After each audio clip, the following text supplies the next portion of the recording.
आणि यानंतर पुढची बातमी आहे मुंबईमधून। प्रसिद्ध मनीष कॅफेचं आउटलेट मुंबईमध्ये सर्वत्र आहेत। दाक्षिणात्य खाद्यपदार्थांसाठी प्रसिद्ध असलेलं हे एक कॅफे आहे, परंतु एलपीजीच्या सिलेंडरच्या अभावामुळे आता स्टोव्ह आणि इंडक्शनवरती अन्नपदार्थ शिजवण्याची वेळ या कॅफेवरती आलेली आहे।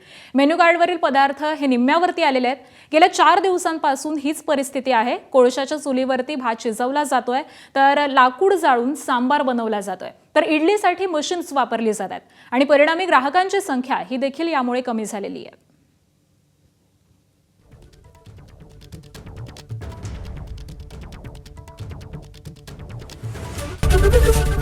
एबीपी माझा, उघडा डोळे बघा नीट।